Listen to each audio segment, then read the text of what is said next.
ভারতে জানেন এমন কিছু প্রাচীন মন্দির আছে যা আজকের দিনের বিজ্ঞানকেও যেন একটা চ্যালেঞ্জ ছুড়ে দেয়। এই জায়গাগুলোতে লুকিয়ে আছে এমন সব রহস্য যার কোনো ব্যাখ্যা আজও খুঁজে পাওয়া যায়নি। তো চলুন আজ একসাথে ডুব দেওয়া যাক সেই সব রহস্যের গভীরে, যা বিজ্ঞানীদেরও কিন্তু বেশ ভাবায়। কথাটা রাজস্থানের কিরাডু মন্দিরকে ঘিরে।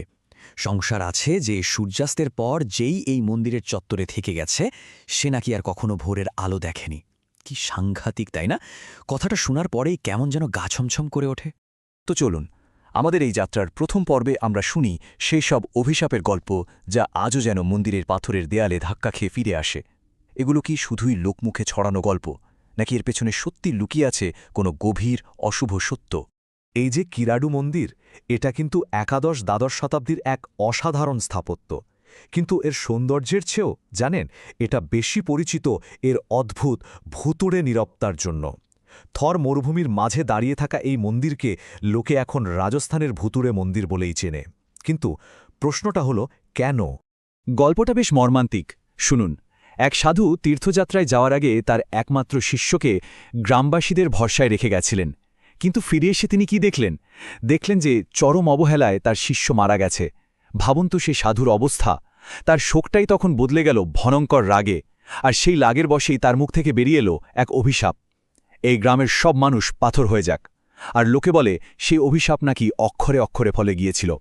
আর ভাববেন না যে এটা শুধু গল্পেই সীমাবদ্ধ। এর প্রভাব কিন্তু আজও একেবারে বাস্তব। এমনকি আর্কিওলজিক্যাল সার্ভে অফ ইন্ডিয়াও রাতের বেলায় অদ্ভুত আলো, ফিসফিসানির শব্দ বা মন্দিরের ঘণ্টা বাজার মতো ঘটনার কোনো বৈজ্ঞানিক ব্যাখ্যা খুঁজে পায়নি। আর সেই কারণেই আজও সরকারিভাবে একটা সাইনবোর্ড টাঙানো আছে ওখানে: সূর্যাস্তের পর প্রবেশ কঠোরভাবে নিষিদ্ধ। কেরাডুর মতো ঠিক এরকমই আরেকটা রহস্যে ঘেরা জায়গা আছে কর্ণাটকের তালাকাডুতে। সেখানে জানেন ৩০টিরও বেশি মন্দির বছরের পর বছর ধরে বালির নিচে চাপা পড়ে আছে। লোককথা বলে এর পেছনেও আছে এক রানীর অভিশাপ। তবে বিজ্ঞানীদের আবার অন্য মত। তারা বলেন কাবেরী নদীর একটা বিশেষ বাঁকের কারণেই নাকি এখানে এত বালি জমে। কিন্তু বিজ্ঞানও একটা জায়গায় এসে কিন্তু আটকে যায়। ঠিক প্রতি ১২ বছর পর কিভাবে বালি নিজে থেকেই সরে গিয়ে মন্দিরগুলোকে বের করে আনে, আর তারপর উৎসব শেষ হতেই আবার ঢেকে দেয়। এই যে ১২ বছরের চক্রটা, এর রহস্যটা কি? এখানেই কিন্তু অভিশাপ আর বিজ্ঞানের লড়াইটা আরও জমে ওঠে। আচ্ছা, অভিশাপের জগৎ থেকে এবার বেরিয়ে আসা যাক। চলুন এবার এমন কিছু ইঞ্জিনিয়ারিং বিস্ময়ের দিকে তাকানো যাক যা সেই সময়ের জন্য প্রায় অসম্ভব বলেই মনে হয়। এই মন্দিরগুলো দেখলে মনে একটাই প্রশ্ন আসে: আমাদের পূর্বপুরুষরা কি এমন কোনো প্রযুক্তি জানতেন যে আমরা সময়ের সাথে সাথে হারিয়ে ফেলেছি? প্রথমে আসি মহারাষ্ট্রের এলোরার কৈলাস মন্দিরের কথায়। দেখুন, সাধারণ মন্দির যেমন ইট বা পাথর একটার ওপর একটা গেঁথে তৈরি করা হয়, এটা কিন্তু তেমন নয়। বরং একটা গোটা পাহাড়কে ওপর থেকে নিচে খোদাই করে কেটে কেটে এই অবিশ্বাস্য স্থাপত্যটা বের করে আনা হয়েছে। ভাবা যায় এটা যেন একটা পাথরের তৈরি নেগেটিভ স্কাল্পচার। প্রত্নতাত্ত্বিকদের হিসেব অনুযায়ী এই মন্দিরটা তৈরি করতে গিয়ে প্রায় ৪ লাখ টন পাথর খোদাই করে সরাতে হয়েছিল। ৪ লাখ টন! একবার ভাবুন তো, সেই যুগে কোনো আধুনিক যন্ত্রপাতি ছাড়া এই বিপুল পরিমাণ পাথর নিখুঁতভাবে সরানোটা কতটা অকল্পনীয় একটা ব্যাপার। আর সবথেকে অবাক করা বিষয়টা কি জানেন? এই অবিশ্বাস্য কাজটা শেষ করতে সময় লেগেছিল মাত্র ১৮ বছর। হ্যাঁ, আপনি ঠিকই শুনছেন, মাত্র ১৮ বছর। দেখুন, আজকের দিনের ইঞ্জিনিয়ার আর ঐতিহাসিকরা হিসেব করে বলছেন প্রতিদিন শয়ে শয়ে কারিগর যদি ২৪ ঘন্টা কাজ করে, তাহলেও এমন একটা স্থাপত্য বানাতে কমপক্ষে ১৫০ থেকে ২০০ বছর লাগার কথা। আর ইতিহাস বলছে কি, যে কাজটা শেষ হয়েছে মাত্র ১৮ বছরে। কিভাবে এটা সম্ভব হলো, এই প্রশ্নের উত্তর আজও এক বিরাট রহস্য। কৈলাস মন্দিরের এই ধাঁধা তো গেল, চলুন এবার যাওয়া যাক দক্ষিণ ভারতে, তামিলনাড়ুর বৃহদেশ্বর মন্দিরে। ১০০০ বছরেরও বেশি পুরনো এই মন্দিরটাও কিন্তু ইঞ্জিনিয়ারিংয়ের এমন এক নিদর্শন যা আজকের ইঞ্জিনিয়ারদেরও মাথা ঘুরিয়ে দেয়।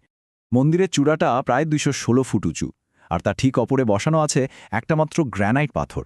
আর সেটার ওজন কত জানেন? প্রায় ৮০ টন। ভাবা যায়, একটাই পাথর ওজন ৮০ টন। তো আসল প্রশ্নটা ঠিক এখানেই। সেই ১০০০ বছর আগে কোনো ক্রেন বা আধুনিক যন্ত্রপাতি ছাড়া কিভাবে ওই ৮০ টনের বিশাল পাথরটাকে অত উঁচুতে তোলা সম্ভব হলো? এখানেই কিন্তু রহস্য শেষ নয়।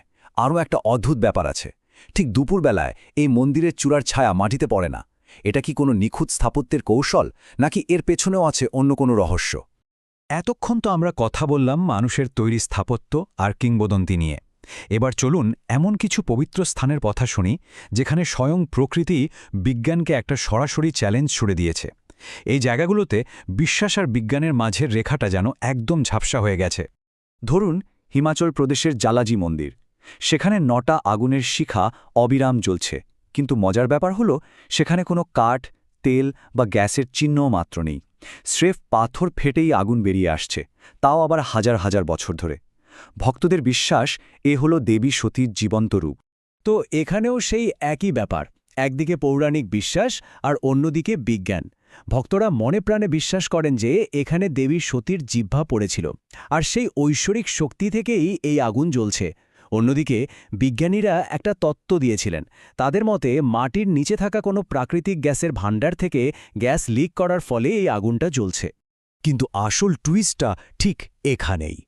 ব্রিটিশ আমল থেকে শুরু করে আজকের দিন পর্যন্ত বহুবার জিওলজিক্যাল সার্ভে করা হয়েছে, কিন্তু মাটির নিচে মিথেন বা অন্য কোনো দাহ্য গ্যাসের বিন্দুমাত্র অস্তিত্বও খুঁজে পাওয়া যায়নি। তাহলে এই আগুনটা জ্বলছে কিভাবে? এর উত্তরটা কিন্তু আজও কারোর জানা নেই। তাহলে সব মিলিয়ে ব্যাপারটা কি দাঁড়ালো? একদিকে অভিশাপ যা বাস্তবে ফলে যাচ্ছে বলে মনে হচ্ছে, আর একদিকে এমন স্থাপত্য যা আমাদের কল্পনাকেও হার মানায়, আর তার সাথে প্রকৃতির এমন সব রহস্য যা বিজ্ঞানের নিয়মকেই অস্বীকার করছে। এই সব কিছু মিলে আমাদের সামনে এমন কিছু প্রশ্ন তুলে ধরে যা আমাদের আজকের জ্ঞান দিয়ে বোঝা প্রায় অসম্ভব। একবার ভাবুন, কিরাডুর সেই অভিশপ্ত মন্দির, কৈলাস মন্দিরের সেই অবিশ্বাস্য নির্মাণ কৌশল, বৃহদেশ্বরে মাধ্যাকর্ষণকে হার মানানো সেই চূড়া, আর জালাজি মন্দিরের সেই জ্বালানিহীন আগুন।